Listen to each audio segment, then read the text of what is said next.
You're watching PEGRI TV, Rhode Island's public access channel.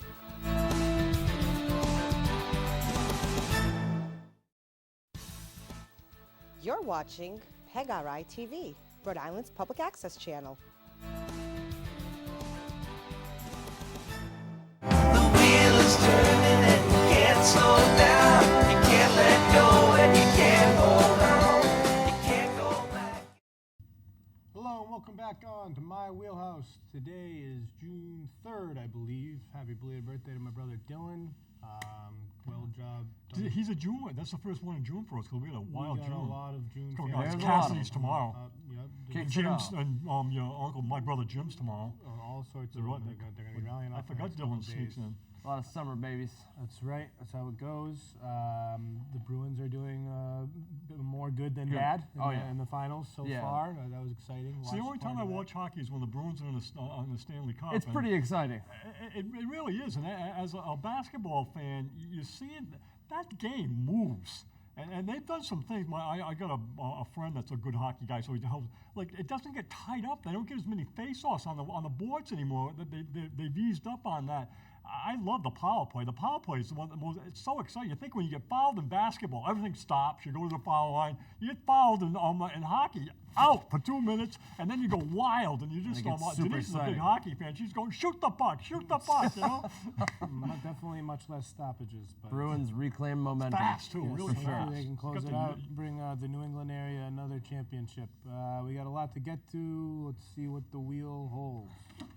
Weren't here last week, so we got multiple topics. All right, so we're going to do some previewing of what we have coming up. Less than 20 days away from the NBA draft. It's the Thursday before my wedding. So that's going to be coming on us real soon. That'll be a busy week. Yes, so we'll jump on just some point guards. I just wanted to discuss the top 5 crop that we have. Unless one of you have a surprise choice, I think Ja Morant is the clear number 1 ranked guard in the draft. We heard this past week that he just underwent a minor removal of bodies, I think is what they said, from his knee after just kind of like a stress injury that he had built up. You said that you thought it happened during the tournament. I heard that it was just a kind of a build-up over time of just some weird stuff. They're saying it's minor and wasn't any concern. Sounds like a routine procedure. Yeah, but do you think of taking Barrett before him now, though, or when they're so even anyways, no? No, probably not. I mean, I Upside and fit. You still go Ja. Right. I think it has a lot to do with what team is at 2. True. Because it is Memphis, I think that would make a lot more sense for them to herald into a new era with Morant at the helm rather than giving them the reins to a Barrett-type player. With that said, the rest of the crop at the guard spot is where it gets cloudy. There's obvious 2 block guys here that'll probably be top 10 from all the discussion around the draft. Will probably be around top 7 picks, and that's injured Vanderbilt guard Darius Garland and late riser Kobe White from UNC. How do you have these guys ranked, and do you think that one is really promising for a future in the NBA, as both kind of look to be more of an offensive lean in terms of their production? It's Ja and Garland are 1 and 2, I think, on virtually everybody's list. I'm not worried about those knee surgeries. I don't think that'll be a problem for him. I like Ty Jerome a lot, and I think he's going to go. Sloan was just saying that a draft is selecting him as the 20 for the Celtics. I think that would be a decent match. I think White's number 4. Another guy, and then it's kind of hard to find somebody after that. I like the guy from Virginia Tech, Nikhil Walker. I think he's a pretty damn good player. Yeah. Very hard player, very aggressive player, prepared already defensively and strength-wise to play in the NBA. And as the 5th one, I think that's what I would take. I'm with you on Nikhil Alexander Walker. He's got the hyphenated name, which stinks, but at least you could call him Nah. But yeah, he can guard multiple positions, and he's got a really pure jump shot. So he might be a little oddly sized. He's like 6'5" and like 195, 200, but Strong. But he's pretty strong upper body wise. So I really think that he might be a surprise pick. Are we considering Jarrett Culver a guard or a forward? Because He's a swing. He's a swing. I think that I agree. I like Alexander Walker. I think I have him as a top 5 guard in consideration. He'll probably go in the teens though, he'll right? probably end up being a teens or early 20s selection. I think you favoring Jerome over White is more so of you just favoring Jerome rather than disliking White. But the more film I watch and the more I read up on White, the more skeptical I become. I'm nervous that his lack of feel and his lack of ability to concentrate defensively, I don't see him being able to overcome those weaknesses with his strengths being speed, which I don't see the same speed that everyone is claiming him being the fastest player in this draft. I think there's several players that are far more superior in terms of up and down speed, especially with the ball. And I really don't trust his decision making either. And I understand how his shot profile can be something just the same as Garland's is something that projects to really match the modern NBA, and that's what makes people excited. I just think that he's more likely to fall into bad habits in terms of calling his own number, and I think that on the other end of the ball, he's going to be more pain than really a medicine for what a team could need. But I have someone in my top 5 that we have not discussed yet, and that's Kevin Porter Jr. from USC. Is he coming off an injury? Yes, earlier in the year he was. I forget what. I think it was a foot injury, but I'm not 100% sure. It wasn't anything that serious, but he's definitely one of the rockiest projections, depending on who you listen to. Because there's 2 Porters. Who's the other Porter? I get him confused. Michael Porter Jr. Well, his older Which brother. one's the head case? Kevin Porter is supposedly the head case. Depending on who you talk to, he's not worthy of a first-round pick, or he has top 7 upside. Talent-wise, this guy is definitely deserving of a top 5 overall ranking in this entire draft, but it's whether or not he can actually put it together. His skill package is absolutely preposterous. His handle, his shot arsenal, everything that he offers, just in terms of like if you're watching a highlight reel, he really jumps off the page. And I would say, if you're just forming an opinion based on highlights alone, like you're only watching YouTube clips, your draft board would probably be Zion, Morant, and then Kevin Porter would probably be the 3rd most impressive just in terms of popping up the screen that this draft has to offer. But in looking further into it, he didn't have a ton of like big output scoring games. But if you go into the game, he struggles with similar things as Kobe White in terms of feel and in terms of motivation defensively. But his flashes in those 2 areas, I see them more than I'm seeing with Kobe White. And then because of his higher ceiling in terms of self-creation and his ability to create for himself, his ability to create for his teammates, and his explosion and finish ability around the rim, I really hope that because of the negatives around this guy, that might make him drop to a more comforting situation for his development. Obviously, the staple of that type of an archetype would be a San Antonio, but there's plenty of places in the league where if he landed in a Portland or Denver or somewhere where they would be more inclined to putting in the work for him in the off seasons and making sure he was under the right tutelage for guards that are already on that roster, I think that he could develop into being borderline all-star in the league. It just all depends on where he goes. His type of problems don't project point guard-wise, in my mind. Right, he's more of an off guard. I mean, I just wanted to be more of a guard discussion. I don't think Nickeil Alexander-Walker is going to be a point guard at the next level either. And I don't think that I think that both Garland and White, although they are clearly listed at point guard, I think that they work well on a lot of teams in the league as an off guard as well. Okay.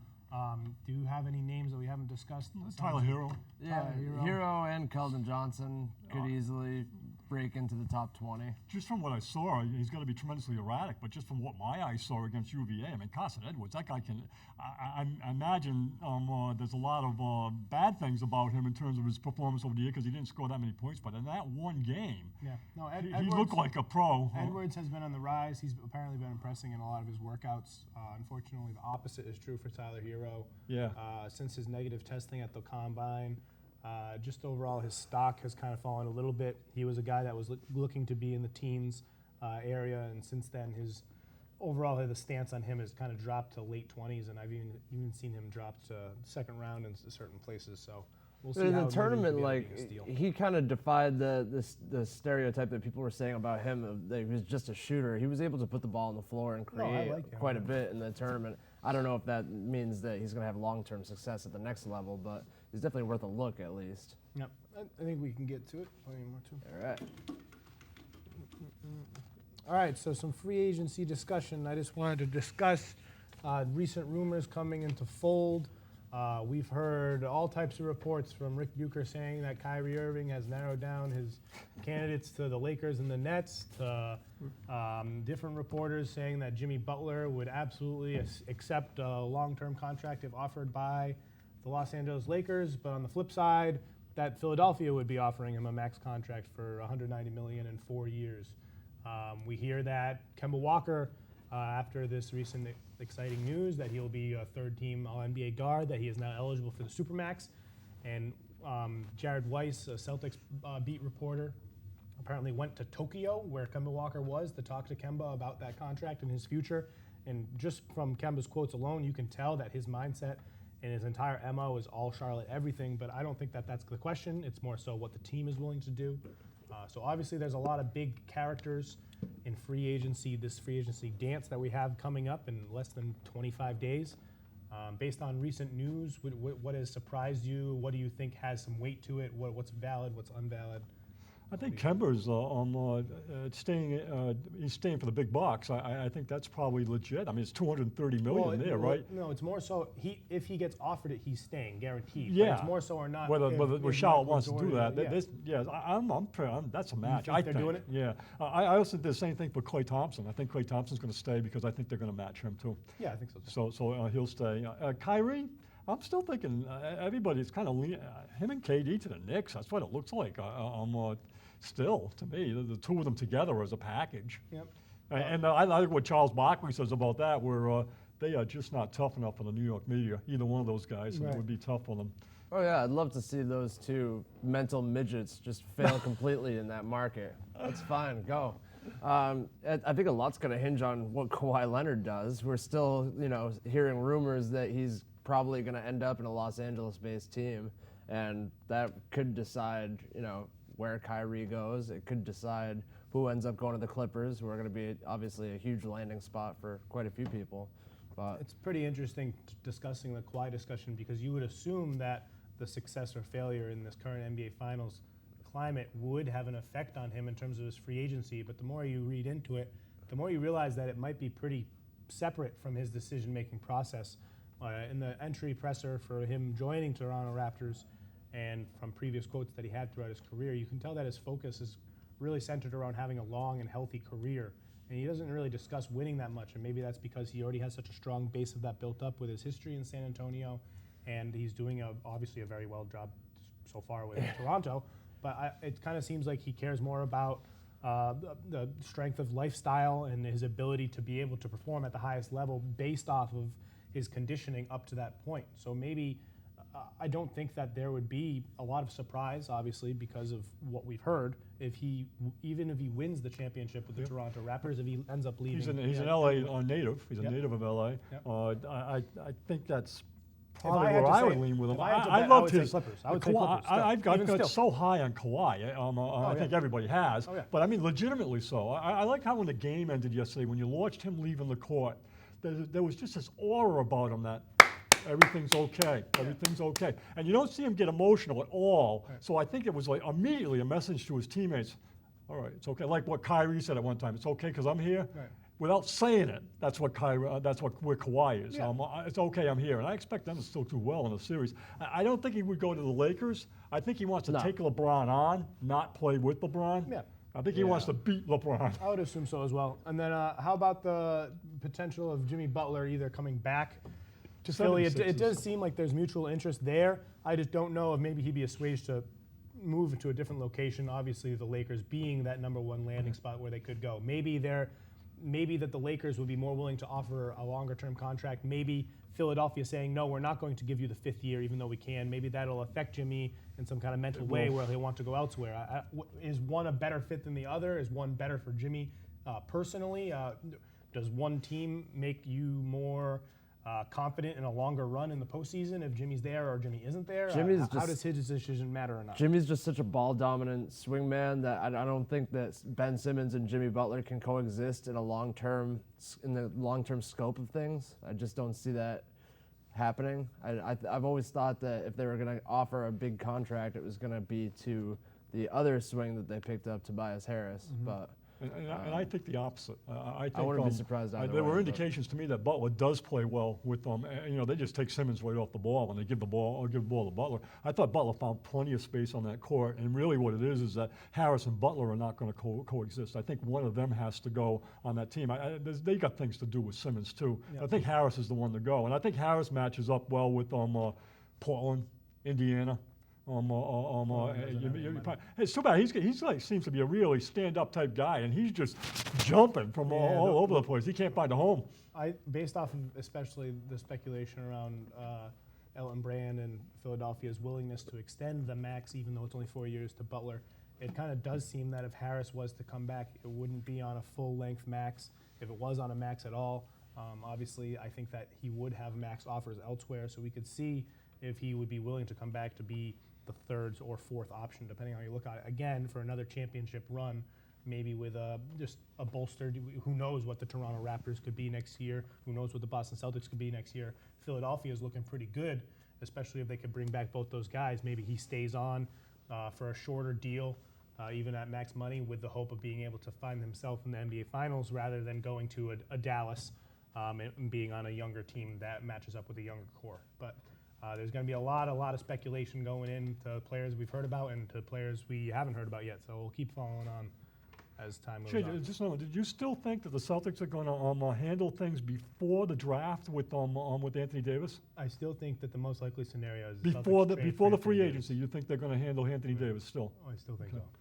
All right, so we can discuss the NBA Finals. It's now tied 1v1. The Toronto Raptors split home games against the Golden State Warriors. Obviously, the Golden State Warriors remain without their star forward, Kevin Durant. They're struggling a multitude of injuries besides that. We saw Clay hurt his quad or calf or hamstring, something with his leg, something that he hasn't struggled with before, but an injury that can re-aggravate very easily. He's Iron Man in terms of NBA folklore that he'll probably be playing.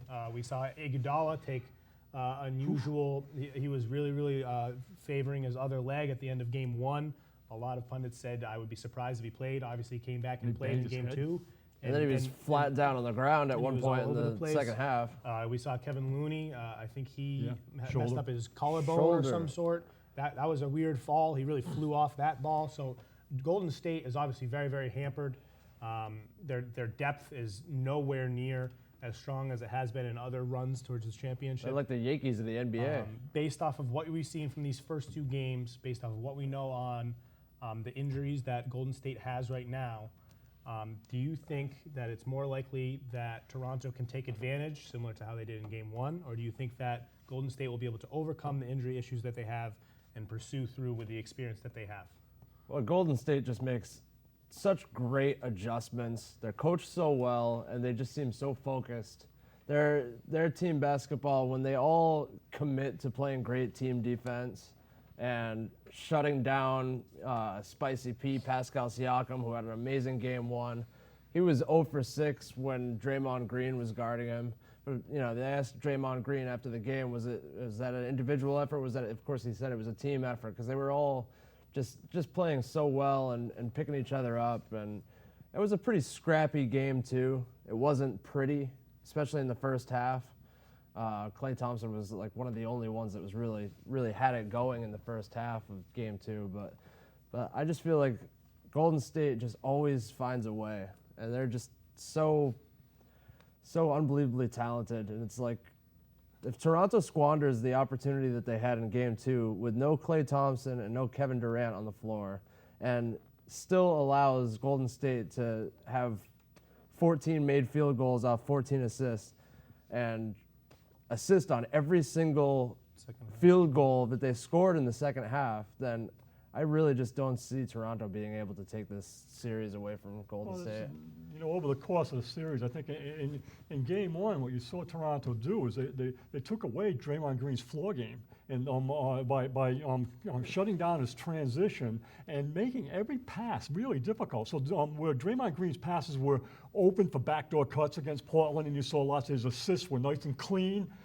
That wasn't happening against Toronto. Toronto took that away in the first game, and they had their hands on almost everything, forced a lot of turnovers, got a lot of transition, and as Sloan says, that adjustment in the second game, because in the first game, Siakam, he outplayed Draymond Green in terms of pushing the ball and playing in the open court significantly, but that flipped in Game 2 in terms of how they were able to adjust to the transition game and take away Siakam's transition game. It wasn't there. I think what you've seen with Golden State is the ability, like when they come out of halftime, how could Toronto, and I know that they're going to, one of the chumps that Stephen A. Smith has given into the Toronto fans for not being back in the stands. He says, they don't know. They haven't been there before. They don't know. Half the stands were out and Golden State's ready to play. That was a historic run, 18-0. I don't think that's ever happened in a run to start the second half in the NBA Finals. That was shocking that they came out and were able to do that to Toronto after Toronto had that lead on them.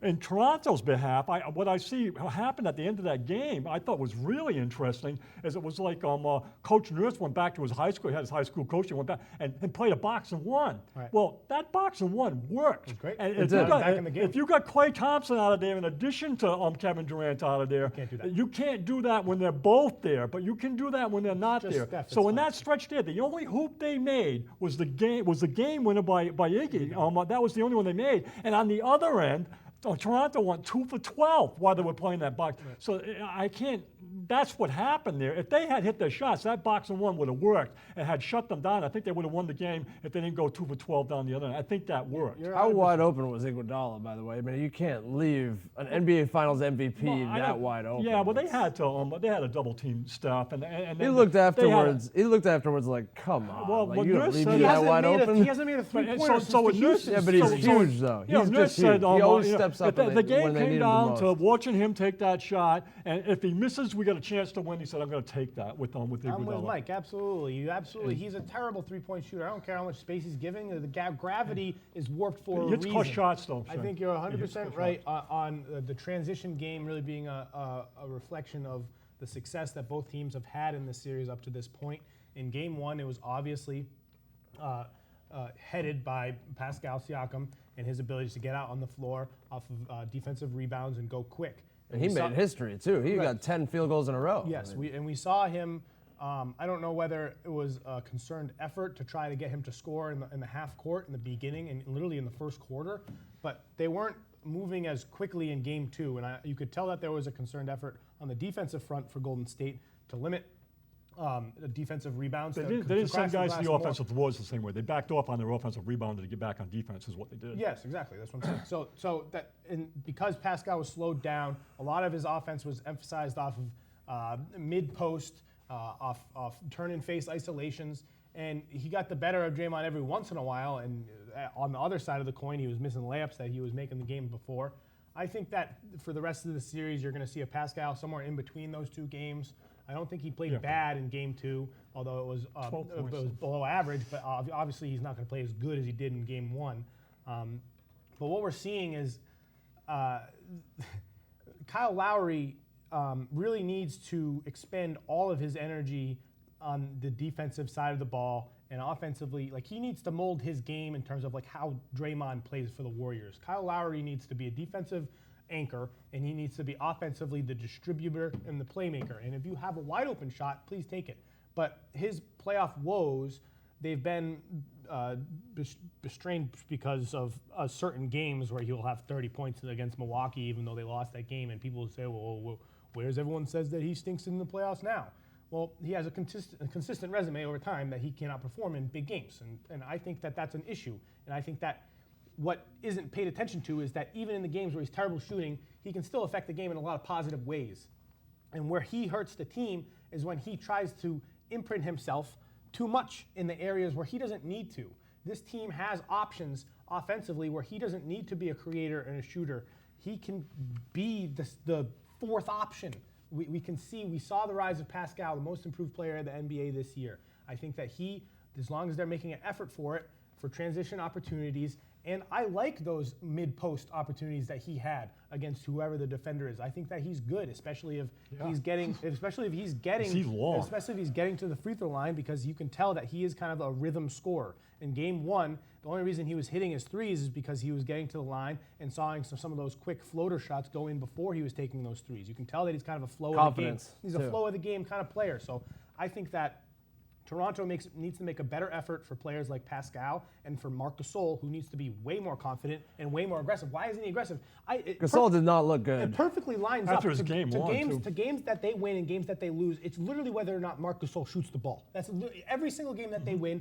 He's shooting the ball when he's supposed to, and he's being aggressive. And then when he's aggressive in shooting the ball, even if he's not making it, the defense respects him, close on him too much, and he's obviously one of the stronger passing big men in the league, and he can always take advantage. In the games where he's passive and he's second-guessing himself, then the defense just takes advantage of him and makes him look silly. He's no longer a consistent player offensively. No, he's incredibly In one of inconsistent. my Facebook hoops chats, somebody said, remember when Marc Gasol was good? And I said, what do you mean, like in game one? Like, Yeah. What are you talking about? Like, he really needs to capitalize on the fact that DeMarcus Cousins really is a shell of himself defensively right now, too. DeMarcus Cousins was not good in that first half. No. And he slowly warmed up, and he actually had a really good second half where he was facilitating and sort of chipping in other ways, not offensively, really. His biggest but contribution was rebounding. And he And the he stretch of also that had game, 6 when they went assists. 2 for 12, Boogie got some rebounds. He got 3 or 4 or 5 rebounds out of those 2 for 12 that were key plays. Because Draymond almost had another triple-double, but he had 9 rebounds for about the whole fourth quarter. I don't think he rebounded the fourth quarter. It was DeMarcus Cousins. He really, really contributed on the defensive boards in that game last night. And DeMarcus has very good vision. Just like Marc Gasol is a very good passing big, like DeMarcus Cousins creates a lot of opportunities. He's got an underrated passing ability. I think that Draymond had overall, especially in comparison to this playoffs as a whole and for the former series, I think he's had a pretty bad first 2 games. Who? Draymond. That's crazy. And I think that He wasn't bad last He time. hasn't been shooting well, but he has been arguably one of their most valuable players. I think that the impact that we're seeing Is that offensively- closed on that side? Or? What we're seeing from DeMarcus Cousins offensively, I think he's showing restraint in terms of imposing himself in the low post. Obviously, this is one of the most offensively gifted big men that the league has had in a very long time.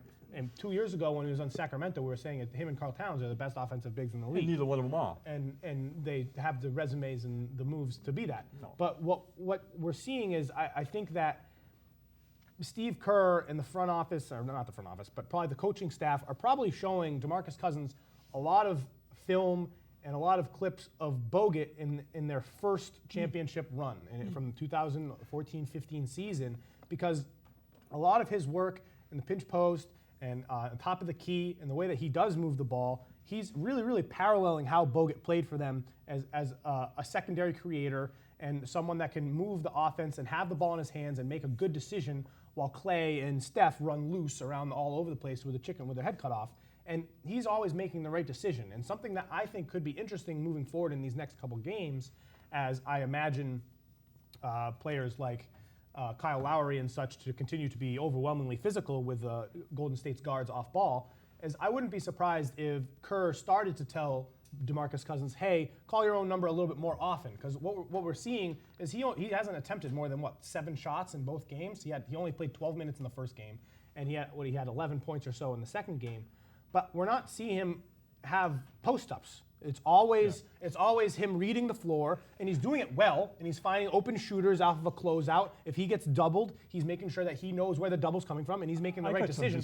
I wouldn't be surprised if in game 4 or game 3 that when the defense adjusts and isn't as closing as hard, if DeMarcus Cousins take advantage. I would not be surprised if he had a 20-point game. The reason he's playing is because they're injured. And that's it. Otherwise, DeMarcus Cousins, he hasn't even played in that game last night. If Klay Thompson was healthy in that last game, I think he was sort of less of DeMarcus Cousins. If Durant was playing, he hardly would be playing at all. They're playing him because they need the body in there Yes, right now. and as I But discussed in the I don't beginning, think- they're gonna continue to but need you his gotta, body. everybody's got to be seeing that this team plays a beautiful style of basketball. It's affected immediately when Cousins stops on the floor. It changes, and I give Boogie a lot of credit. I mean, I think his mind's in the right place. As far as he never played off the bench before in his life, and he's playing off the bench. And I think he really wants this. He wants to be in the finals. He wants to win a ring, and I think that's really in his favor. That his head is for Boogie seems to be in the right place. But I like that team a whole lot better without Boogie in that lineup. And I don't see he may have to become more of it because they don't have anything else. That's what I'm saying. Just because you don't Well, like it doesn't mean it's no, not no, like no, it's no, gonna no.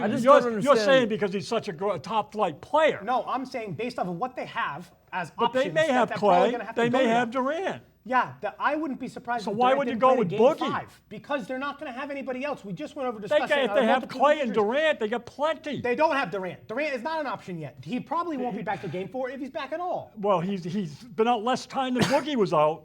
I And don't Boogie came back understand and why played. isn't Toronto playing a big lineup? They're consistently going with small lineups. Toronto should be capitalizing on the fact that Golden State is undermanned down low. They should absolutely, but I think it goes back to their little confidence in Serge Ibaka scoring the ball down on the blocks. I think he's always like relegated to 3-point shots outside on the wing, and I'm like, why aren't they like really crushing them down low?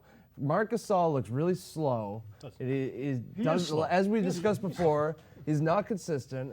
It's just kind of sad because they've had these opportunities, and if they can't take opportunities like Game 2 with Clay and Kevin Durant not on the floor, how the heck are you supposed to have confidence that Toronto can actually win this series? Because of Kawhi. And then people like Quinn Cook come in and hit huge threes. Right. Well, like they've got Did you hear huge stuff out there confidence when he was down asked there. about Quinn Cook? They said, geez, what do you think about him? He said, there's not a cockier guy, more confident guy on this team than Quinn Cook when he's in the game. That guy really believes. I And do. then they don't even call a timeout, and Steph Curry and him are like jumping and I celebrating. do think that Toronto's ability to succeed in the remaining parts of this series is absolutely going to go as far as that nucleus of role players is willing to go. Because I think, as we're seeing, Golden State is throwing the kitchen sink at Kawhi Leonard. They're doubling him similar to how they doubled Damian Lillard in the previous series. They're being extremely rough with him off ball, and it's not working, but it is stymieing the flow of Toronto's offense formerly when it would flow through to Kawhi. Now Kawhi's getting his opportunities, more happenstance, and more just kind of randomly when he's willing to call his own number. But I think that for Toronto to succeed, we're going to need Marc Gasol to show up more frequently. We're going to need Serge Ibaka to shoot at a high percentage. We're going to need Kyle Lowry to maybe remove himself a little bit out of the game offensively. I want to see more Norman Powell. He hits great 3-point shots. Danny Green has been awful. Danny Green, he's actually playing better in this series than he did in the last series. but like this whole playoffs, he doesn't look like He's not a shooter anymore. The He's not star, a- he's well, not a comp- borderline star that we saw in the Spurs. No, he doesn't He's look not like playing great defense. He's missing wide open shots, and it's really frustrating to see. His defense has been okay. I think Norman Powell is a better defender right now and a better 3-point shooter right now than Danny Green. Paul Powell, I love and I'd that like shot. to see them go big. That spinning shot he made when he drove baseline and came back into the lane a little bit, that was high caliber I shot think by Powell's a Powell. little bit more erratic, and I think that Green is more of a steady presence on the floor. You see him being Yeah, able that's to why he rally his starts. teammates more often. I think that he's more of a good coaching bellwether for Nurse Yes, to have out exactly. there in terms of who knows what to do in a specific moment. I think that he kind of he's more of a experienced play than necessarily, oh, he's playing terrible right now, I have to take him out. You don't, because I think he offers more than the fact that he's 2 for his last 13 or threes or something like that. And I've liked what I've seen from Van Fleet. I'm not suggesting been incredible. I'm not He's suggesting played that well. Van He's played Fleet very well. shouldn't have time, but been I don't incredible. think Van Fleet and Lowry should be out at the same time as often as they are. I disagree with that. I disagree with that. I thought Van Fleet has been one of the better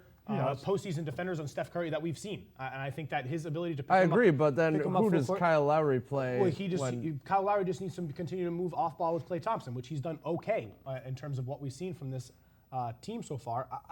I like Van Fleet a lot, and I think as long as he continues to be a threat from deep and a defensive pest for Steph Curry, then he should continue to get the minutes that he's getting, and he deserves them. I mean, frankly, he's been better than Kyle Lowry this series, and he deserves just as many, if not more minutes than Lowry moving forward. I'm not saying that he's a better player overall, just in terms of what we've seen and what we're basing our projections off of. I like him there.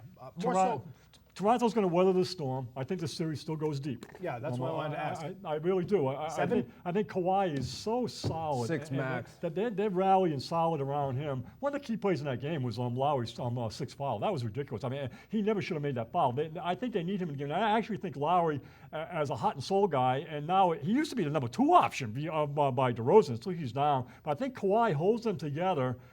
Amazing stat on Golden State that they've gone 23 straight series winning a road game in the playoffs. Yeah, that's ridiculous. Wow. I think Toronto can win one out there. When they win one out there, I think this series still goes deep. I don't think this game should have, especially with the injuries. This game wasn't even as close as it should have been in the end, too, because they called it a bogus foul on Steph Curry towards the end of the game, and that's all Tony Brothers. Because one guy called jump ball, and Tony Brothers goes, no, foul.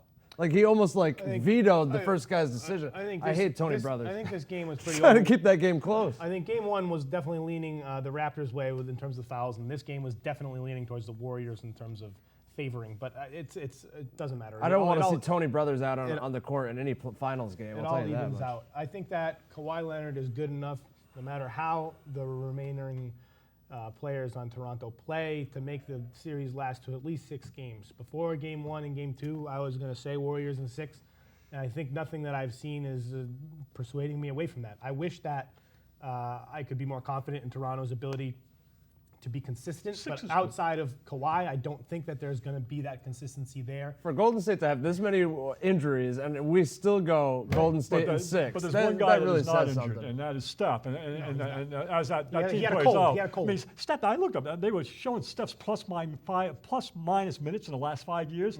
He's like 1,000 ahead of any other player, plus minus, Steph Curry. Sometimes I wonder if Steph Curry could play for any NBA team and get them And to it's the playoffs. because of his constant movement that is drawing defenders all over the place. He never stands still. As long as he's healthy, I'm not worried about their injuries as much. But Klay Thompson's going to play, and I'm worried about him too. I mean, Kerr is saying if he's dying, he'll say he's playing. He's going to play, which is interesting. He may have a problem. How hampered he will be. I mean, the hamstring is definitely something that affects your shot. It's such a big muscle. It's tough. I think Kerr said he was playing it off, but I think he would have played off just about anything. Yes, right. Yeah, he said if you had to amputate his leg, he would play with one leg. I just think that. And last year he had the same thing with his ankle. He was real bad with his ankle last year. Durant has still yet to practice. He may be practicing today. Kerr said that if he may be able to play based off of only one practice. I'm pretty sure he's already been ruled out for Wednesday. I almost don't want him to play. But I just think that if Golden State wins Game 3, and even if he's partially available, if do or die, he could play. I bet you they would rest him another game. Yeah.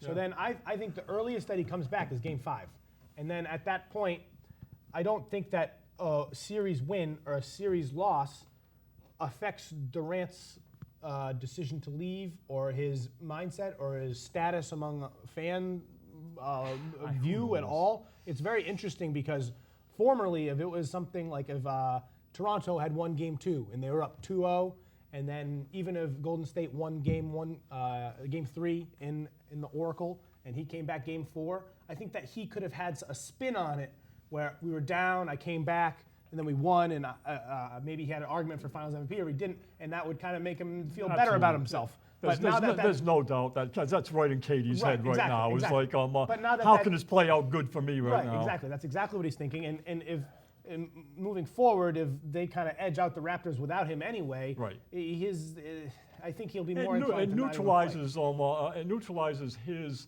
I get whatever you want to call it, just his persona a little bit. They win without KD. It's almost like, go ahead. If you want to go, go. Right. Yeah, it's so weird because in what other era could we say perhaps the best player in the series is not playing and it's might be more watchable. It might be more fun to watch. It's because it's not the energy something that we're used to saying. In terms of how the other players play, that you'll give a much better effort going back on defense if you're getting the ball on offense, and it's not isolating where the role players aren't touching the ball at all. This way, they're Looney, all the guys, they're all touching the ball, and it makes you hustle back on defense when you're getting some touches on offense. That's happening with this team, and that's one of the reasons it's nice to watch is the ball's moving like that. And it's not going with KD. It's nothing against KD. That's just that he's such a great isolation player. And I think it's a lot more unpredictable. And I think it's been difficult for the sports handicappers too, the ones who set the lines and stuff. So I like the unpredictability of it. Who gets Game 3 in Golden State? I think Golden State gets game 3, Toronto gets game 4. I'll go with that. At least Game 3, at least I Toronto. hope. Toronto gets game 3. Could be. All right. Spin it. Still Warriors in 6, though. Warriors win 3 6. All right, the Boston Celtics. We're hanging out in postseason mode. We got an episode of The Bachelorette coming out tonight with Jalen and Terry Rozier on it. Really? Yeah, they gave some great advice to The Bachelorette. It's in Newport, right? Actually, yeah, it was partially filmed at our hotel. That's so fine. I can say that now that it's coming out. I can say that. So You're what gonna- did the you might extras see do on me. that show? They had so many people down there. They're just in the stands? Yeah, who knows? I don't know. But Well, you're the one brought it up. more Yeah, passing I mode. actually have to watch this. I wasn't going to be episode. talking to Bachelorette. So Maybe it was the bachelor party that did it for you. Had it on your maybe mind. it was in my mind's eye. It was interesting, the recent stories that have come out. Like going back to what we said about Kyrie Irving, his supposed list being the Lakers and the Nets. That's coming from Bucher, who has a checkered past of credible leaks and credible sources. So who knows what he knows or doesn't know. I do still think that if you're doing plan A, B, C, in terms of what the front office and Danny Ainge are looking for, I do think that Anthony Davis is probably still number one. In recent days, we've had reports that Celtics brass is looking this offseason to make decisions more towards a future around Jason Young Tatum players. and Jaylen Brown rather than a future with Kyrie Irving and ABC or whatever that may mean there. I think that might be more so posturing so that they don't have to offer the entire kitchen sink in a deal for Anthony Davis, saying we don't need this, we're not offering this. And when the Pelicans are calling around for deals and saying, hey, the Lakers are offering I think, for Kuzma and Ball, can you give us X, Shay, Y, I and think Z? Houston's situation's a game changer. And, Houston's a game I changer think it's a game changer. for the Celtics? I think Capella fits. And Yeah, I can't see that's why the they next wouldn't go one. for Capella. I mean, So- what a nice contract. You're not going to have to give up as much as you give up for Anthony Davis. the You put Capella- that, you probably can keep Tatum. So the Capella rumor would likely be a sign-and-trade deal with Al Horford going to the Houston Or Rockets. Morrison Rozier. No, it would probably be Al Horford. Al Horford. Yeah, 'cause Okay. they're trying And to- you got the picks. They're trying to That get. may make that they're work. trying to get win now players that would likely be like 20 and maybe a future first that's protected and Al Horford I would on a pull the cheaper trigger deal on that. for Capella. I'd like to keep Horford, but The Celtics would finally have somebody that rebounds the ball, which would be amazing. protect the rim. But the thing is, Horford's young player, 26. He Horford's would- one of he the would more match up that cerebral. storyline. I don't know. It's just tough to lose Horford, who's been such an integral player for the But he's, for the you know, playoffs. he's moving on. And I don't think. Shay, don't you think they could do it with they may have to sign and trade all three of those guys, but don't you think they could sign and trade Morris and Rozier and with a #1 pick and next year's Memphis pick, maybe make it happen? I don't know if they want to use the Memphis pick to get Capella, and I don't think that. I think they should. I don't think that Houston who would knows? be I mean, that I trust interested I still in trust Terry Ainge. Rozier and Marcus Morris. But I do think that they want Al Horford, and I think that Who does? Houston. And I think that I understand what you're saying. Obviously, he's very integral to the Celtics' identity, and his ability to be a floor-stretching and modern NBA big has been huge for our playoff success in recent years, and has been huge for whatever there has been in terms of cohesion between teammates. And obviously, that is extremely frayed. Definitely in one of this the most recent well-liked year. players on the team. Right. So that's an interesting balance to strike. But I think that moving away from Al, if the Celtics did decide to go down that path, wouldn't be the worst idea. Kind of getting ahead of that supposed future cliff where old players reach that they're going down. Yep.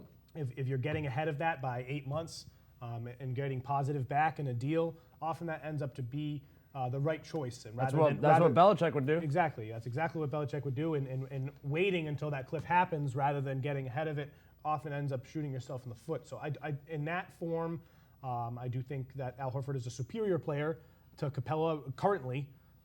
You can argue that in the regular season that Capella probably has just as relevant of an impact, but that's more so because of Al's lack of heavy minute load and missed games. But I think that he does fit, and I think that the decision that the front office makes with a trade, because I do see a trade on the horizon for the Boston Celtics, it's going to show us immediately which path that they choose.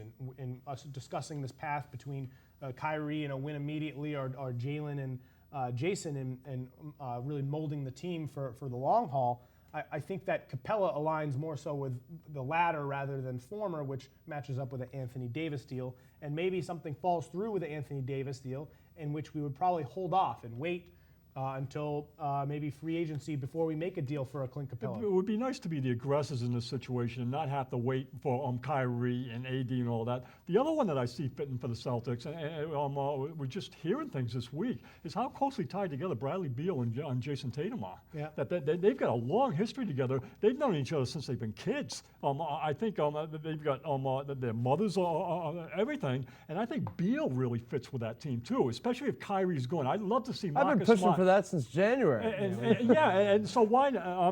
Do you think Hayward is tradable at all? If Horford is that same matchup, and I don't want to really get rid of Hayward, but I don't know which one I would choose, Hayward or Horford. Think about his cap hit and his current value. Hayward does not have nearly as much value. He doesn't have as much value as Horford. No. Even though he's much younger so I don't know how you get them both, but I would love to see that happen. I'd love to see. I'm dreaming of a Capella and Beal on that team, and no more Kyrie and no Anthony Davis. I like how that would shape up. I do think that because I'm assuming that the discussion around leaning towards the young path is more so posturing rather than reality. I still continue to think that they are going to be the most likely to pursue an Anthony Davis deal. I just don't want another prima donna. And I just don't. We don't know if.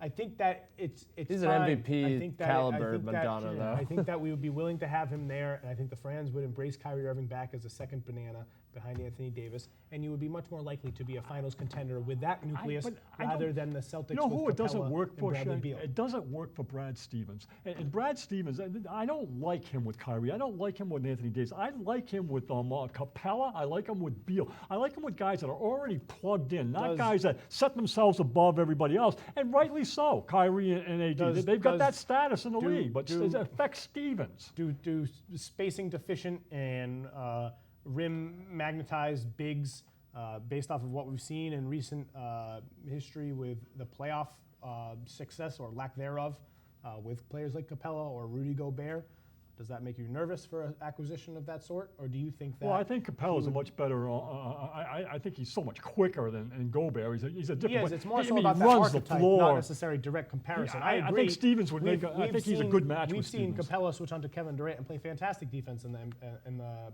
Western Conference Finals. But I do think that archetype of a player still. Capella specifically needs a lot of development on the perimeter in terms of how he is able to play the most prominent play of pick and roll in the entire league. I think in 2019 to succeed, I think the coach of a team needs to adapt to the superstar ego more than the superstar ego needs to adapt to the coach. Yes. Well, Brad Stevens really needs to prove that he is a I worthwhile long-term NBA I think Brad coach. Stevens is the exception to that rule. That's how I feel. I think he's the exception to that rule. I think he had such a horrendous year. I think you win a championship with Brad Stevens, and I'm not sure you win this championship with Kyrie. I think Sloan's absolutely right. I think there's no coach that's above that. Greg Popovich isn't above that. Well, we just tried it, and it didn't work. And we had it, and before Kyrie, we had Brad Stevens doing his job, and Brad Stevens had control. We tried it with Kyrie, and it didn't work. How do But we many know times that? How do we know that? How do we know what? That it didn't work? How do we know that Brad Stevens was trying that and not trying his role and not trying? I think it was pretty obvious that that Kyrie had a hold on that team in terms of in a way that no other player that in Stevens has ever had. Yeah, but even so even Stevens lately has admitted that he had a failure of a year. Like, it's not all on That's Kyrie. how strong Brad is. Yeah, but he needs to be strong and also adapt. He needs to figure out how to deal with these. Make it easier for him, Danny. Make it easier for him. It's a star-based league. And Beal will work for him. Stars are motivated by their egos. Not all of them. And not all of them, but a coach's. Kawhi would fit with him. Kawhi what? Kawhi would fit with Brad Stevens very well. Kawhi did great with Greg Popovich. That's what I'm saying. He worked with Brad Stevens. It's the LeBron wannabes that will not fit. Okay, that sounds good. We can switch it over. We'll see. On that note. But they also need an assistant coach, and I'm going for James Posey. Perk. We want Perk. I think Perk's a loose cannon. All right, the Houston Rockets are a pretty unusual status right now. We just talked about it a little bit. D'Antoni is up for a contract extension. I believe it ends this year. I think he's only got like $4 million on his contract What per is he year. trying to hold him hostage? So no, he's not trying to hold him hostage. He deserves an extension in his eyes, so he would like an extension. And Tillman Fertitta, the new owner, since Leslie Alexander left and sold the team, is apparently jockeying him around. We saw the Houston Rockets this year try to reposition themselves for a better situation in terms to avoid the tax. It seems like Tillman and Daryl Morey's mindset isn't aligning, and they're holding out for D'Antoni. And now we're hearing that the entire team is on the trading block. Yeah, maybe not Harden with quotation marks on it, but who knows? That probably is more of a play to attempt to trade Chris Paul, but obviously Chris Paul doesn't have a lot of traction on the trade market, so the name, as we just discussed, that we're hearing more frequently is Clint Capella. So this team, who has more successfully pushed the strongest dynasty in recent memory, more than any other team that doesn't have LeBron James on it, is all of a sudden in disarray because they failed to beat that superstar team. What does this surprising dysfunction mean to you? Very surprising to me, because it seems to make perfect sense that they wait out the Warriors. Right. I mean, they just wait and see what happens with Durant. It could be and Green the and window Klay could Thompson, just be next year. and maybe all you need to do that. What's going on with Paul and Harden? Is that real at the end of Game 6, where they had to be separated, Yeah. and it's leading to them tearing this down and rebuilding? Are there chemistry? If there are chemistry issues on that team, that could be leading to this. I don't know. One thing I would say that I said it once before.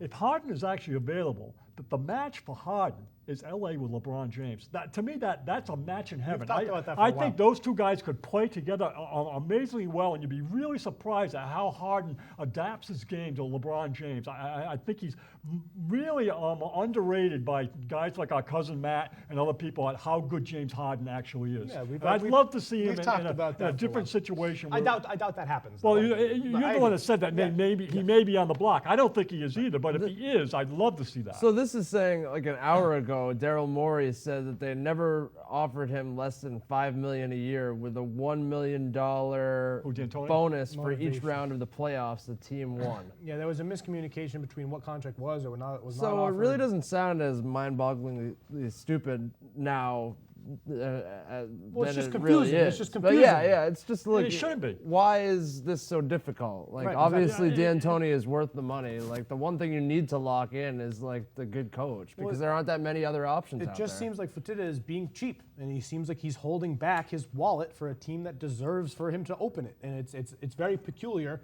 specifically because of the success that this team has had. They were a juggernaut. How were they at 68 wins 2 years ago? They had 65 2 years ago. Yeah, 65. They had 53 this year, and both times they played Golden State with everybody. Yes. Why would they They wait? also have like such a consistent fan base. Yes, they like do. I mean, they're one of the most marketable teams with marketable talent across the board. I wouldn't be surprised if I hate the State Farm commercials. but a couple of their pieces were moved. Obviously, Chris Paul. It's less serious. Yeah. It's less serious. 34 years old. It's less serious than John Wall. Injury prone. But because of his age and because of his daunting contract, he's one of the least tradable players in the league. So I don't know if he's able to be moved. Maybe they'll pair him with Capella to move somewhere else. I don't know. It's really up in the air, and it's all very, very surprising. My bet would be D'Antoni works out some type of contract. Yeah. We don't see top 10 level coaches entering a lame duck contract year. That usually never happens. And if that happens, that usually means that there will be a separation at some point, if not in the year, but definitely at the end of the year. So it's all very, very weird. Let's see where we can finish off. Choose one. Let's talk about R.J. Hampton, top 5 prospects for the 2020 NBA draft. Speaking of holding people hostage, He's an explosive scoring wing who has two-way ability. He went on to ESPN's, I believe it was, the morning show, Get Up. Yeah. And he released the information that he would be foregoing college and going abroad to play in the Australian Basketball League in New Zealand for the New Zealand, what's their name? The Breakers. Is that high level? The New Zealand Breakers. It must be. he should have said, "I'm going to take my talents to New Zealand." It's not as high level as a lot of the leagues in Spain, but they do compare it pretty similarly to some of the play in China. Because he's comparing to what Doncic did, is what he's saying. Well, Does it give him the same path as Doncic had? That's how he's trying to model his game in terms of why wouldn't he go why wouldn't he go somewhere like that? He's probably capable of playing. So a lot of his decision is based off of his family and his comfort for a transition and how to best set them up moving forward. You can tell he has his head on his shoulders very, very well. He's a 3.8 GPA with a crazy good SAT score, which is his smarts and his wherewithal to make this decision is really what separates him from people that have taken this path. The Brandon Jennings, the Emmanuel Mudues, the Terrence Fergusons. These guys all made that decision to forego college because most of them were academically unfit to meet the requirements of those blue blood schools. So that's why this is interesting and a little bit different. A little bit. Because he is actively choosing to avoid those rather than having it be his only option. Hampton didn't go to China or Spain and stuff like that. I understand is because he thinks he can get just as much out of it by going to New Zealand, and there's no, it's not as cultural shock in terms of the immersion, and there wouldn't be a language barrier, so it would be easier for him to train and learn basketball at a higher level and continuing level. Watching his play, he's not the number 1 recruit going into next year's draft, but he looks like he's top 5. Yeah, he looks the part. So who were the two schools? It was Kansas and what was the other school? Because he's coming. Kansas and Memphis. So he's coming off Penny Hardaway, right? So he's coming off as a little chumpish because what's being said, he's saying it himself, is that he knew 2 months ago that he wasn't going to college, yet he played these teams, Penny Hardaway in particular, allowed the recruiting process to happen, took the scholarships all the time, knowing that he was never going to college. That's kind of a little, that's not good thinking. It kind of reminds me of Gronkowski retiring after a lot of the key free agents were off the board and leaving the Patriots kind of high and dry. Because, Bill Self was obviously had his sights on this guy as a top 5 but I think the bigger picture fringe is lottery candidate and what it tells you real about paradigm shifting offensive talent. Right. That was a chump move. But the bigger picture is what it tells you about college basketball. And you're seeing so many underclassmen that are staying in the draft now, and they're not even in the top 60 yet. They're staying. They're not going back to school. And the stigma of not being drafted is not there anymore. You're just going to. It used to be if you weren't drafted, oh man, you're not a good player. Well, that got removed because you can become undrafted and go back to college. Right. Now. Yeah, you can, but you had to declare by the 29th of May. Or you can't do it. Diakite did for Virginia's back. But I think reality is that these guys, they don't. This has changed. It's fading. The dream of the ball, playing in the Final Four, the dream of playing for Coach K, that's changing. It's all being shaped by Adam Silver. You got that double draft coming up in 2022 where they're going to change it back to 18 years old. The NCAA, the only way to really respond and stop, they're going to stop paying players. That's the only way they're going to stop this. They're going to have to pay players. Well, it's interesting. Adam Silver can only do so much. Right. RJ, part of his decision is he did talk about his goal wasn't to win a national championship. His goal is to play in the NBA. His goal is to play in the NBA. So he doesn't care about the things that maybe were priorities for players before him. And I don't think that he's obviously not the first to do this. As we've discussed, there's been countless players that have gone abroad and had varying success in terms of how they've returned to the league. But I think Bill Self could prepare him for NBA stardom more than playing for New Zealand. Something that's interesting that he talked about, and one of his reasons for not attending school is that because of his academic prowess, I guess you could say, and because of how much he does care about the school end, he didn't want his concentration to be divided because he knew that he would be passionate about his classes and his schoolwork, and he wants to have 200% on basketball, and he wakes up in the morning. He went on CJ McCollum's podcast, and he talked about it, and he said, and CJ was talking about how the grind changes once you become a professional and realizing that you have so much time, and what you really end up doing is filling all this time with just training and working on your game and studying your game, and you go to the gym for 2 hours and all you do is lefty floaters for 2 hours. And he's saying that this is all he does now, and that's what changes. And talking to other players in the league, that's how most of them go. And you could almost hear RJ smiling through the podcast because you could tell that perfectly aligned with what he was thinking. He wants to wake up at 8 a.m., not go to a class until 10:30, and then train for an hour and then go to a different class. He wants to wake up at 8 a.m. and go train for 5 hours. And I think think that shines a light on what in my head about what's going on. Is these guys, they got every right to do this. And I mean, if you're a world-class musician, you can be a professional as soon as you want. You go to college or whatever. These guys should have a right to make their living at this age. And I'd rather have that than some kid skipping every one of his classes and having people sign him into classes. Especially when and you're seeing a top take academic kid like for this, they'll make I think that move. that is clearly the biggest difference. He'll probably go to a chooses 4-year professional. school once he retires from the NBA. Exactly. We're seeing that more and more. I Hopefully think, he just reads some books in the meantime. yeah, well, maybe we'll see. I think it's going to be really interesting to see how this permeates to the future of recruiting, whether this quickens the decision or whatever decision the NCAA will make in terms of willing endorsement deals and likeness to be able for players to benefit. But we'll be able to see that this coming week. We got 2 more finals games to be excited over. Hopefully Toronto can extend the series longer, and when we come back next Monday, it's not 3-1. I think the Warriors will be happy if Kawhi shoots 8 for 20 and nobody else steps up. Yes, that Yeah, could but be if he hits 16 on 16 from the foul line, that's still going to be 35 points. That could be. He goes all right. Dirk on him. All right, thank you for joining us in my wheelhouse. Until next week, adios. Can't go back and you can't